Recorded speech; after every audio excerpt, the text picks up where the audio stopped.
o vídeo já vai começar, mas antes, não se esqueça de se inscrever e ativar as notificações.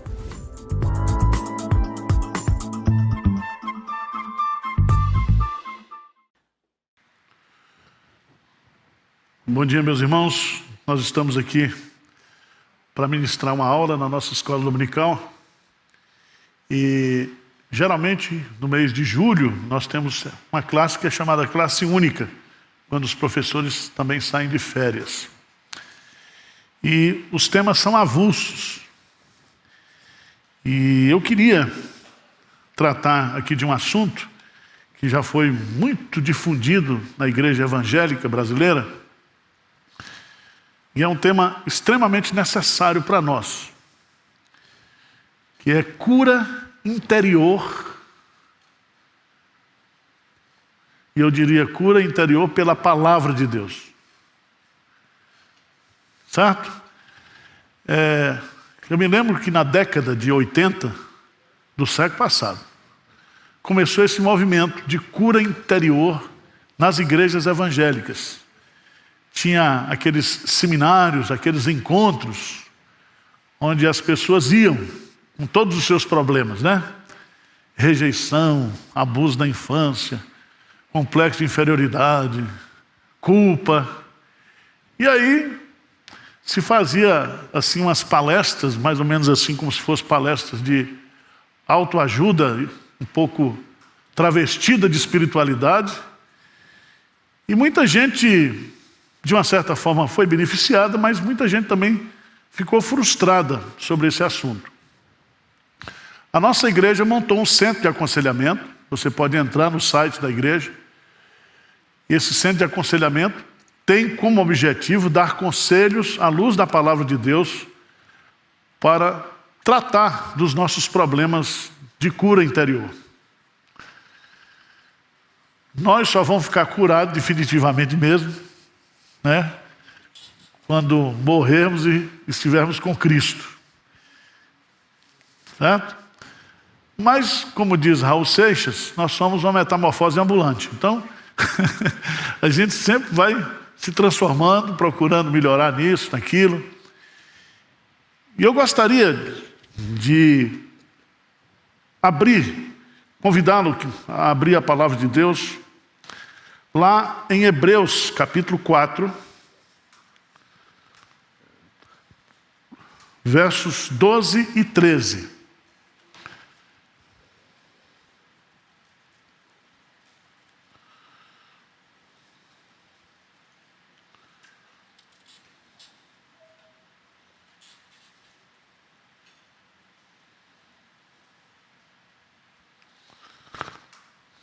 Vamos ler juntos? Hebreus 4, 12 e 13. Então, o tema da nossa palestra, da nossa aula é cura interior pela palavra de Deus.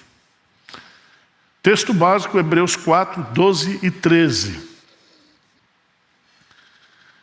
Diz assim: porque a palavra de Deus é viva e eficaz, e mais cortante do que qualquer espada de dois gumes, e penetra até o ponto de dividir alma e espírito, juntas e medulas, e é apta para discernir os pensamentos e propósitos do coração. E não há criatura que não seja manifesta na sua presença. Pelo contrário, todas as coisas estão descobertas e patentes aos olhos daquele a quem temos de prestar contas. A nossa proposta nessa manhã, nesse breve tempo que nós temos, é apresentar a possibilidade de que, pela palavra de Deus, nós podemos ser curados interiormente. Entendemos que sem a ajuda de Deus, nós não podemos resolver as nossas crises, os nossos problemas internos, as nossas doenças internas. Há coisas que a medicina ajuda, mas há coisas que estão tão indelevelmente marcadas na nossa mente, na nossa alma, que somente a palavra de Deus, somente Deus pode sarar, curar. O salmista diz assim: elevo os meus olhos para os montes. De onde me virá o socorro? O meu socorro vem do Senhor, que fez os céus e a terra. Preste atenção. Há muita gente que acha, e existe hoje terapias ligadas às religiões orientais, que diz que você, pela sua força interior, você pode resolver seus problemas. Mas, quando você estuda a Bíblia, o apóstolo Paulo diz justamente o contrário.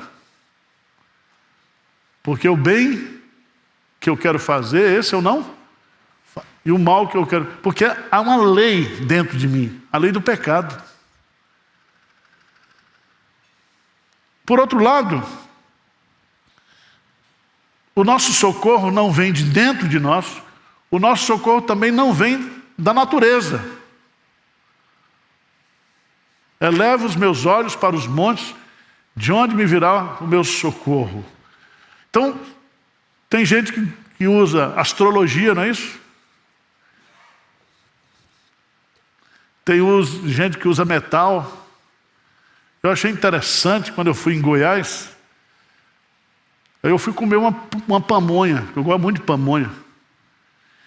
E lá tinha dois tipos de pamonha. Tinha a pamonha que estava debaixo da pirâmide e aquela que estava fora da pirâmide. E eu perguntei, mas por que essa diferença? Não, porque essa aqui é mais energizada. Deve dar mais problema gástrico, né? Mas você sabe que tem muita gente que crê em búzios, que crê em mapa astral. Será que isso pode ajudar a gente? O salmista diz: o meu socorro vem do Senhor, do Criador, de Deus.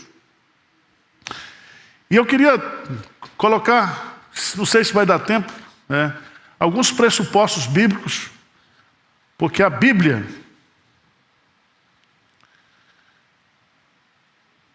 nos ensina que o nosso socorro vem de Deus. A Bíblia, ela é a nossa única regra de fé e prática. Ela é a norma e a autoridade da igreja contemporânea.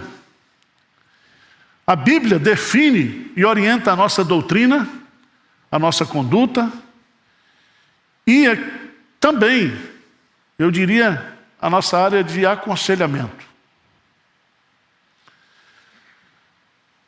Quais são os pressupostos básicos nessa área de aconselhamento? Primeiro, Deus é o autor de toda cura verdadeira. Abra sua Bíblia, por favor, no Salmo 147, versículo 3.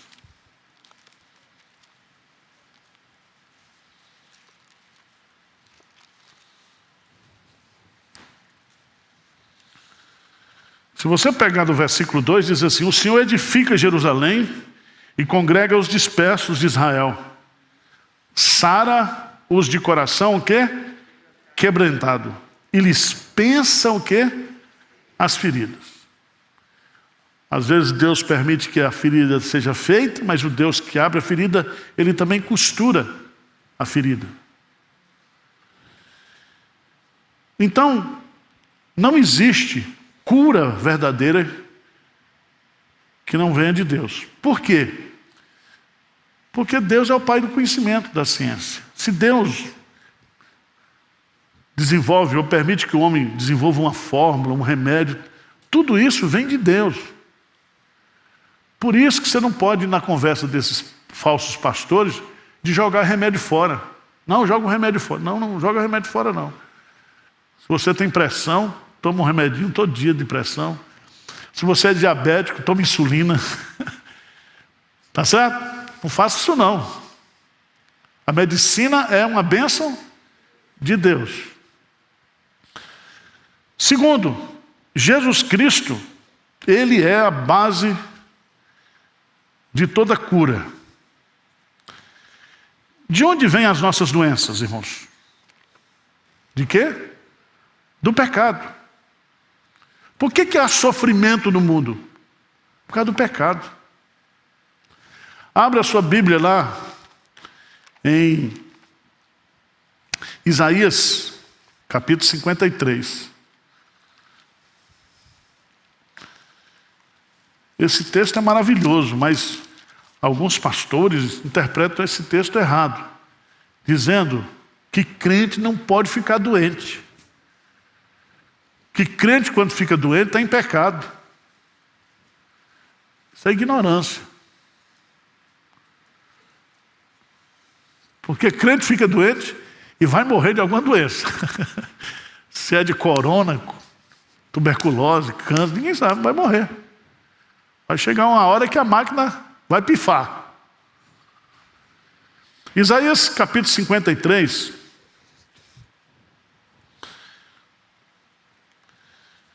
Vai nos ensinar aí no versículo 5. Vamos ler juntos? O que diz? Mas ele foi traspassado pelas nossas transgressões e moído pelas nossas.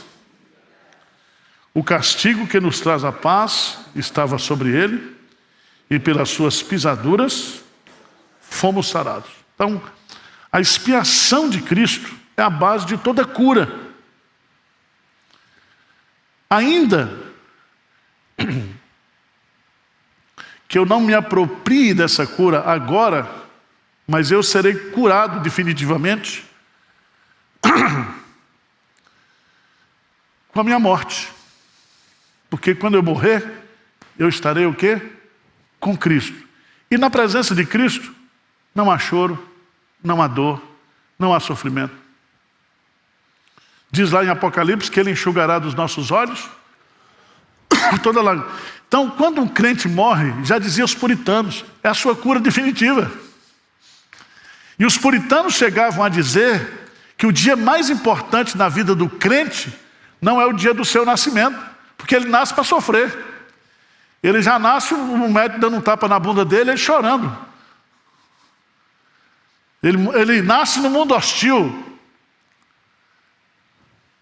Porque viver é sofrer. Mas quando o crente parte, ele experimenta isso aqui, porque Cristo já matou a morte. E por causa do sacrifício de Cristo, por causa das pisaduras de Cristo, fomos todos nós o quê? Sarados. Tá certo? Então, o problema da cura está resolvido, das doenças, a obra de Cristo. Terceiro lugar, o Espírito Santo é o agente da criação, do novo nascimento e de todas as mudanças genuínas na personalidade humana. Então preste atenção. Quem converteu você foi o Espírito Santo. No dia que o Espírito Santo converteu você, ele passou a habitar em você. E a presença do Espírito Santo dentro de você é uma presença transformadora. Ele vai lhe dar dons, mas ele vai produzir em você o caráter de Cristo. O fruto do Espírito Santo. Você que era bravo, agora o Espírito Santo vai trabalhar para você ficar manso. Alguns demoram mais, como eu, né? Mas outro dia eu falei que ia fazer um estudo sobre paciência, ninguém veio, ninguém acreditou. Estou sem autoridade para falar sobre paciência.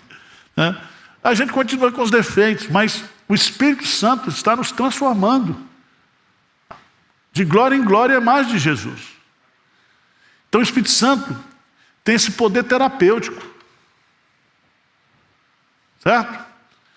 É o Espírito Santo que convence a gente, é o Espírito Santo que ilumina a gente, é o Espírito Santo que consola a gente, é o Espírito Santo que traz paz para dentro da gente, traz amor para dentro da gente. Tudo de bom que procede de Deus, vem por meio da expiação de Cristo, mas o agente curador é o Espírito Santo. Vamos lá. Quarto princípio: Deus é o autor da cura, Jesus é a base da cura, o Espírito Santo é o agente da cura, o instrumento da cura é a palavra. É a palavra. Vamos voltar um pouquinho para o Salmo 19, por favor. Salmo de número 19.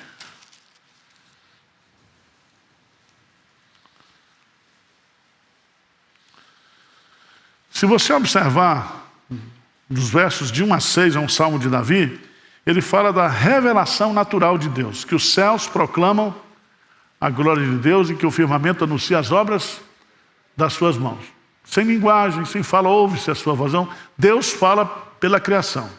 Deus prova a sua existência pela criação. Mas veja que a partir do versículo 7, ele diz assim: a lei do Senhor é perfeita e o quê? Restaura a alma.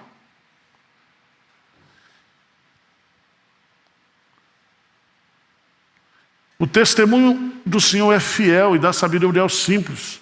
Os preceitos do Senhor são retos e alegra o coração. O mandamento do Senhor é puro e ilumina os olhos. O temor do Senhor é límpido e permanece para sempre. Os juízos do Senhor são verdadeiros e todos igualmente justos. Então aí tem 6 características da palavra.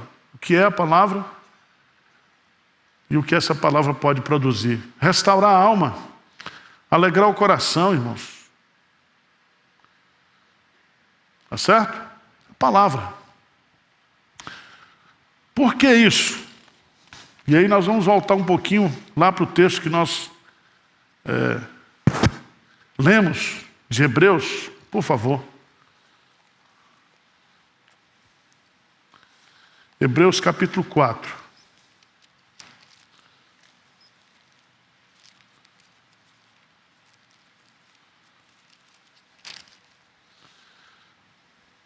Veja que ele começa dizendo: porque a palavra de Deus. Não é a palavra de homens, não é a palavra de médicos, não é a palavra de terapeutas, é a palavra de Deus. E eu não sei se você já leu, já estudou o texto de Isaías 55, de 8 a 11, o profeta diz lá: porque os meus pensamentos não são os vossos pensamentos, nem os vossos caminhos os meus caminhos, diz o Senhor. Porque assim como os céus são mais altos do que a terra, assim são os meus caminhos mais altos que os vossos caminhos, e os meus pensamentos mais altos que os vossos pensamentos. Presta atenção. Porque assim como descem a chuva e a neve dos céus, e para lá não tornam sem que primeiro reguem a terra e a fecundem, e a façam brotar, para dar semente ao semeador e pão ao que come, assim será a palavra que sair da minha boca. Não voltará para mim vazia, mas fará o que me apraz e prosperará naquilo que a designei. Então, quando você tem um problema, está sofrendo de uma culpa, você não consegue se libertar de culpa, Deus já perdoou você, né? Ele já apagou todos os nossos pecados, mas você não consegue o que? Se perdoar. Aí você vai ler a Bíblia. Aí você vai ler o Salmo 32. Né? Bem-aventurado o homem cuja iniquidade foi perdoada e cujo pecado foi coberto. Aí você já começa a descobrir que você não pode ficar se culpando porque você é um bem-aventurado, porque os seus pecados já foram o quê? Perdoados. Aí na linguagem dos pentecostais tem que tomar posse da palavra. A palavra cura, restaura, liberta. Deu para entender? Ah, eu fui traído. Tem dor pior do que a traição? Dizem que pior do que a traição é a rejeição. Rejeição. Você foi rejeitado porque você é preto. Você é rejeitado porque você é cabeçudo. Você é rejeitado porque você é zarolho, como eu. Eu tenho boa autoestima, viu, irmão? O cara, para me derrubar, precisa muito. Porque todos nós somos singulares. A palavra de Deus diz, lá no Salmo 139, que Deus fez você. E não existe ninguém no mundo igual a você. E todos os seus dias foram escritos por Deus. Então Deus pensa em você. Deus ama você. Deus traçou o seu caminho, sua vida. Os nossos dias estão contados, estão nas mãos de Deus. Lá no profeta Jeremias diz o quê? Eu é que sei que pensamentos têm a vosso respeito. Pensamentos de bem, não de mal, para vos dar o fim que desejais. Mas tem gente que vive para adoecer o outro, é ou não é? Tem gente que é doente e adoece a gente. E um dos grandes focos de doença de alma, de interior, são os relacionamentos nas pessoas. Sabia disso, né? Os relacionamentos, as pessoas. Porque tem gente que vem no mundo, parece que só para promover a infelicidade do outro. Já notou assim? São aqueles que entulham os poços, né? Você cava o poço, o cara entope. Cava e entope. Mas para esses também tem cura. Mas eu quero chamar a sua atenção porque quando Deus nos deu a sua palavra, Ele diz que a palavra dele não voltará para si mesma vazia, mas fará o que lhe apraz. E aí nós vamos observar que se a terapêutica, a parte da medicina, que tem o propósito, o objetivo do tratamento das doenças, que pode também ser chamado de método, de metodologia apropriado para tratar uma doença, a Bíblia é um remédio para nós. A Bíblia restaura a nossa alma. A Bíblia cura os nossos complexos.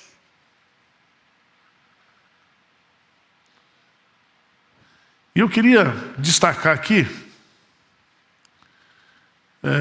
alguns aspectos que o autor aos Hebreus coloca, porque a palavra de Deus, primeiro, essa palavra ela é o quê? Divina.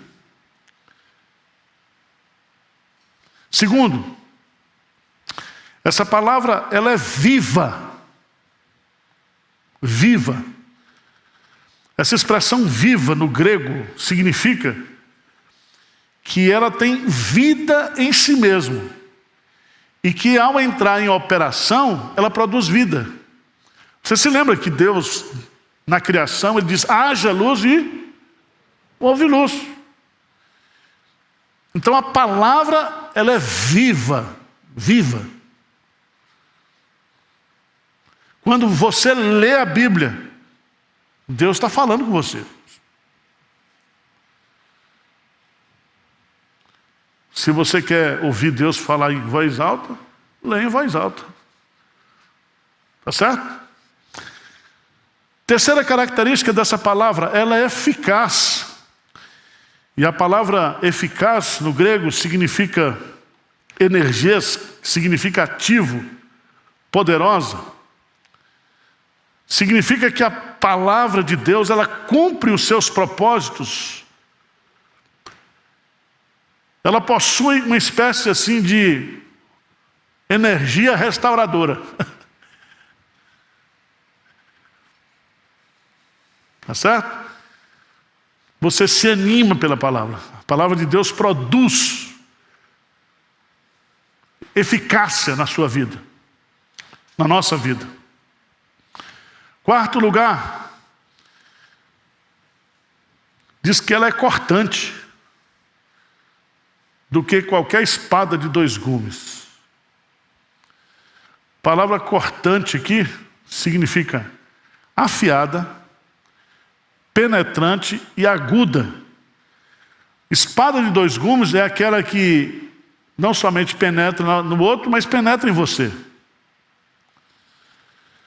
Certo?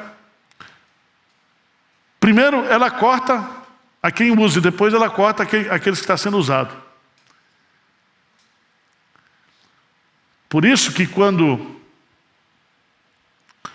alguém vai consolar o outro com a palavra de Deus, é porque ele já está sendo o quê? Ou já foi consolado por essa palavra. Em quinto lugar, ela é discriminadora. A expressão dividir indica o poder de discriminar. Separa aquilo que é psique, que é espírito, aquilo que é alma, aquilo que é corpo. É muito interessante isso. É como se a Bíblia pusesse à prova a nossa vida toda. Os nossos pensamentos, os nossos sentimentos, as nossas ações. E ela divide, veja aí, juntas e medulas. A ideia que o autor está colocando aqui é o poder de penetração que a palavra tem e de fazer o quê? A separação. Quem gosta de comer frango cozido aqui? Se for caipira, melhor ainda, né? Franguinho caipira. Como é que se corta o frango? Nas juntas? Assim? Vai cortando ele tudo. Depois fica aquele peitão lá, você quebra também, mas a forma de cortar nas juntas. A palavra de Deus, gente, é assim. Você está com um problema, aí você vem um dia na igreja, ouve um sermão. Aí você diz, o pastor, você está sabendo da minha vida todinha. Não estou sabendo nada, a palavra de Deus é que está... Não é assim? Essa palavra foi para mim. Porque a palavra de Deus, ela tem esse poder nela mesmo. Nela.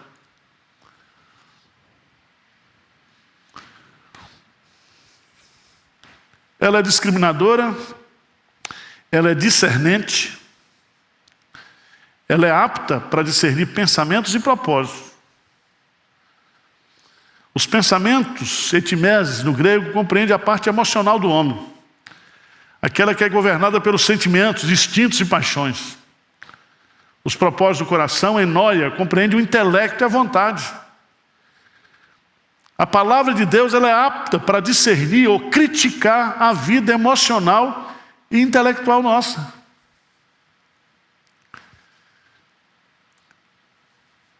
Lembra que Tiago fala também que a palavra de Deus é como um espelho, né? E você, quando chega diante da palavra, revela tudo. Revela tudo.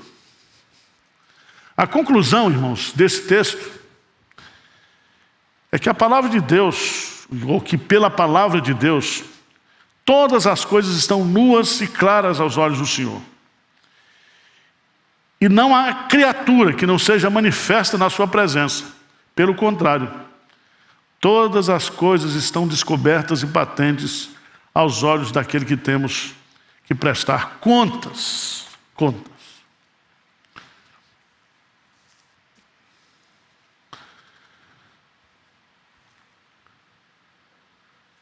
A gente poderia elencar alguns problemas,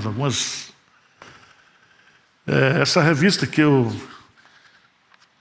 escrevi há muito tempo atrás, 2005, já tem 16 anos, né? chama assim, O Socorro de Deus. São 13 estudos. E eu coloquei aqui, porque eu fiz uma pesquisa na época, com os crentes. Quais são as piores doenças dos crentes? Certo? A primeira, em primeiro lugar, murmuração. Murmuração. É uma doença crônica. Crônica, o crente. Segundo, traição. O crente fala mal do outro demais.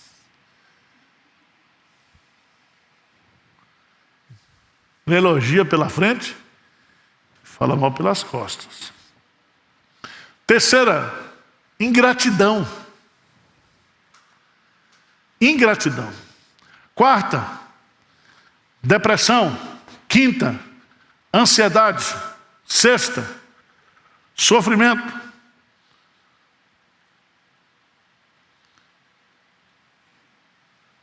E eu preguei aqui hoje sobre essa doença que é falta de fervor espiritual. Isso é uma doença que dá sempre no crente. E constantemente a gente vive numa instabilidade. Eu gosto, porque quando você vai na UTI, enquanto estiver assim, está vivo, né? Quando estiver assim, morreu desgramado. Então a nossa vida é assim, cheia de altos e baixos mesmo. Isso é normal, tá? E homem é pior do que a mulher. Porque homem, na noite anterior, está feliz, alegre. Aí, à noite, acho que mexe nos hormônios dele lá, sei lá, ele amanhece enfesado. E a mulher pergunta, o que houve? Ele diz, nada.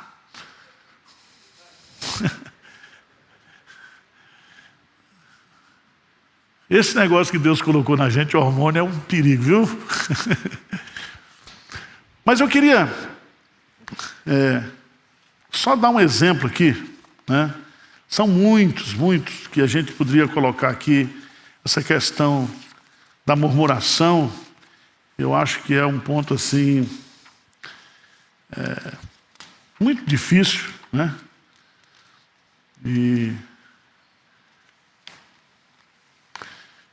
abra a sua Bíblia, por favor, só a tipo de exemplo, tá? Porque não dá para a gente mexer com tudo aqui.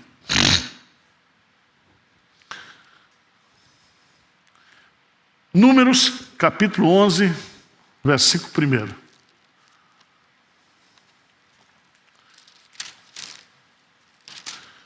Livro de Números.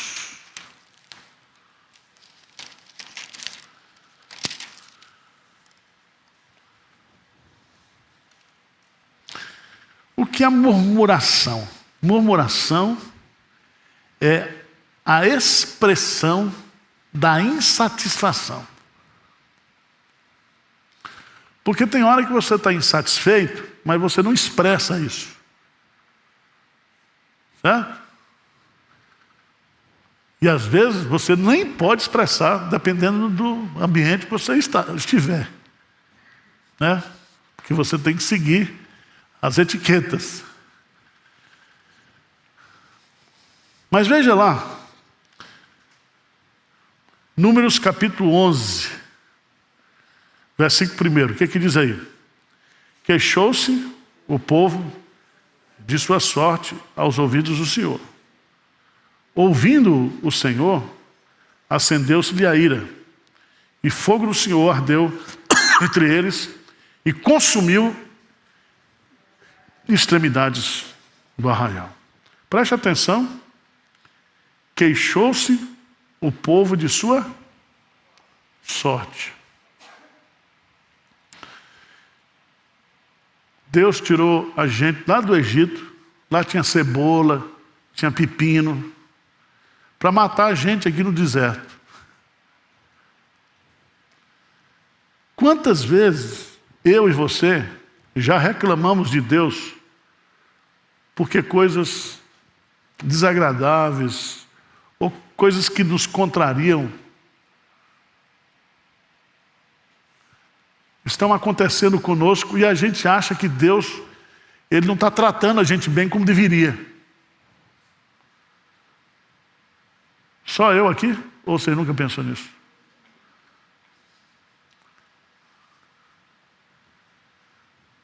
Primeira pergunta para o Senhor: o que eu fiz para merecer isso? E tem uns que dizem assim: onde está o meu erro? Ter nascido. Onde está o meu erro? O que eu fiz? Deus. E é interessante que, se você olhar na sua vida hoje, você, principalmente, você é crente, você teria muito mais motivos para estar satisfeito, contente, do que para murmurar. Você tem 999 bênçãos, aí aparece um problema. Aquele problema anula tudo, parece que a vida acabou, você só pensa naquilo. E você começa o quê? A murmurar, a se queixar de Deus.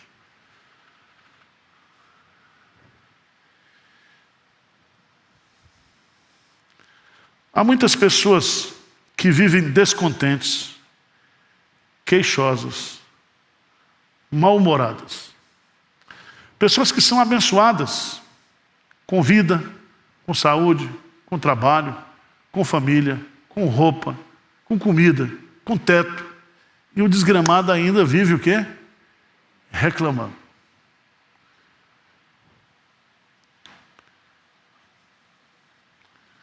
Não existe pecado que mais ofenda a Deus do que a murmuração.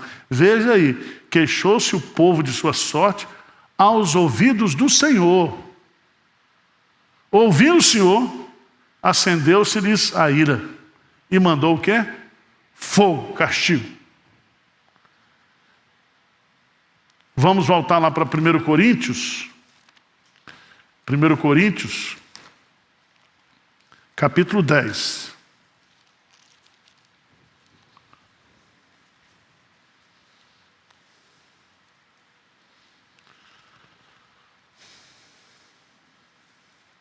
Vamos ler 10 e 11, gente.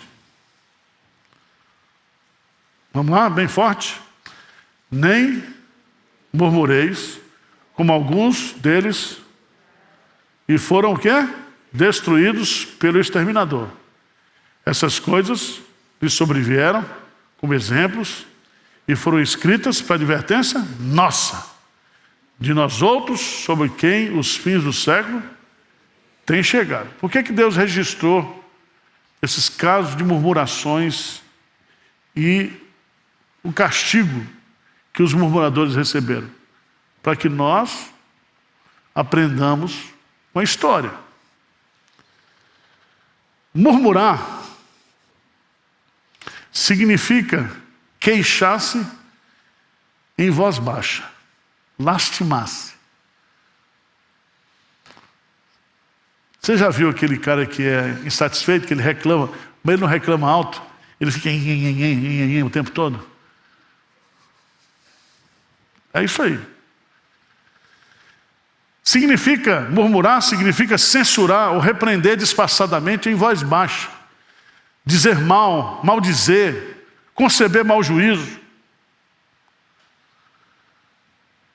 A murmuração se manifesta contra Deus, contra pessoas, principalmente aqueles que têm algum cargo de liderança.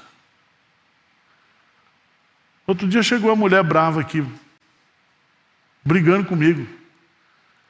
Você é um pastor, você não é pastor, não sei o quê. Eu fiquei doente e o senhor não...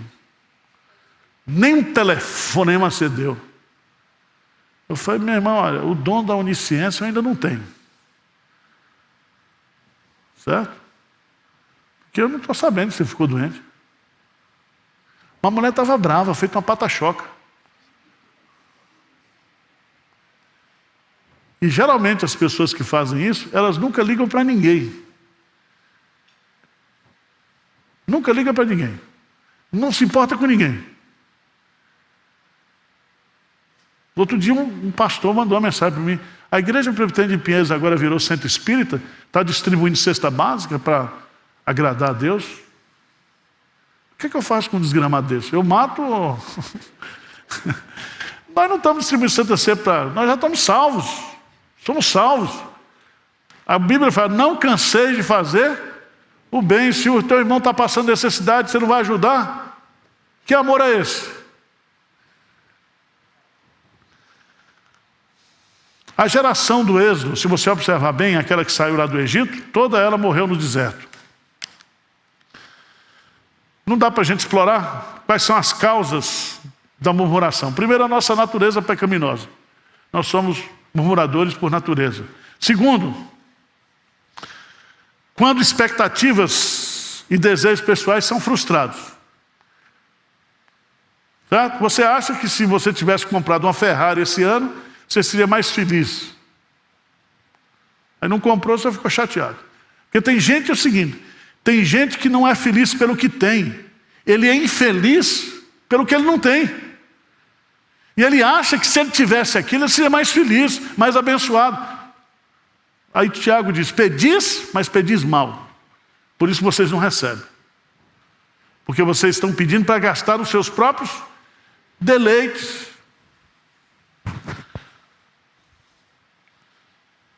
Murmuração também é incredulidade ou falta de confiança em Deus.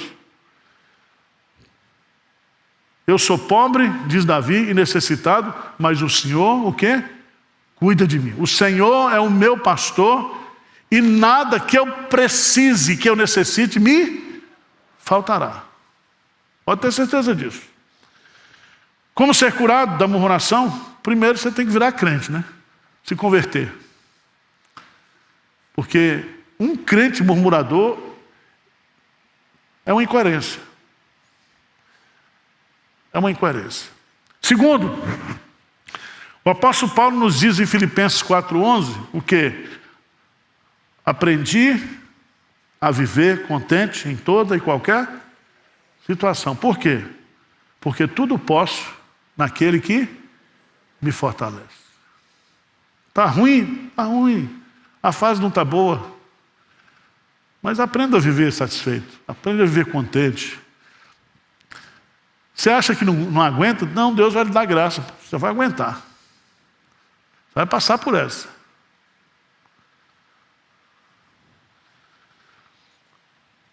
Terceiro, o contentamento, a alegria, a gratidão são mandamentos de Deus. Quem é grato a Deus não murmura. E a Bíblia diz: em tudo dai graças, porque essa é a vontade de Deus em Cristo Jesus.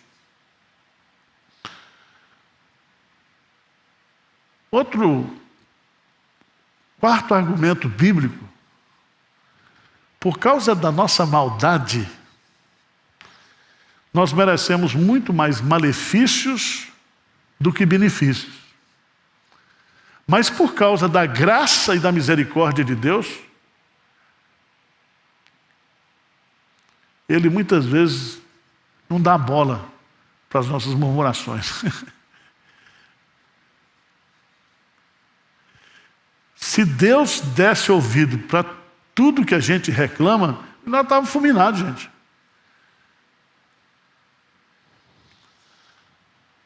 Por fim, qualquer que seja o meu sofrimento, ele sempre será menor do que aquele que Jesus Cristo sofreu.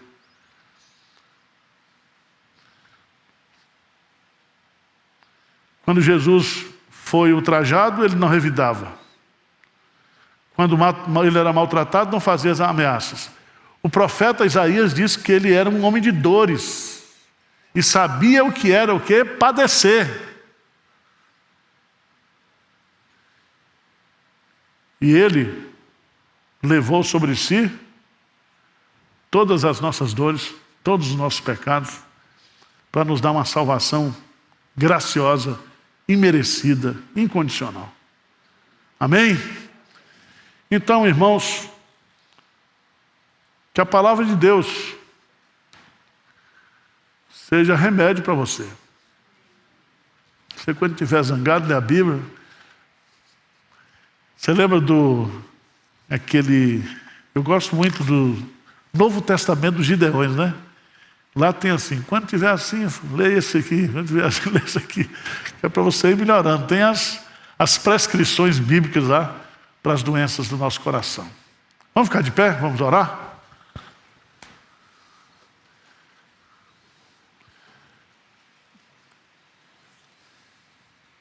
Quem precisa ser curado aqui hoje? Levanta a mão. Eu já levantei as duas que eu já estou... Mas eu estou melhorando da dengue, tá? Minhas plaquetas estão subindo, graças a Deus. Agora vamos ver. Só falta chikungunya, porque o resto eu já tive tudo. Mas estou... Senhor Deus, nós estamos diante do Senhor. Não há nada oculto em nós que não esteja patente aos teus olhos. O Senhor conhece a nossa estrutura e o Senhor sabe que nós somos pó. O Senhor conhece os nossos defeitos, os nossos murmúrios, mas o Senhor continua nos amando, nos protegendo, nos guardando. Pai, traz cura para o coração da tua igreja nessa manhã. Cura para a mente, cura para a alma, cura física, cura emocional. Que a tua palavra possa trazer um pouco de bálsamo e um pouco de mel para esses corações. E ajuda-nos na caminhada. Nós oramos agradecidos em nome de Jesus. Amém. Vamos ter um intervalozinho aí para o culto das 11. Tá certo? Muito obrigado. Deus abençoe vocês.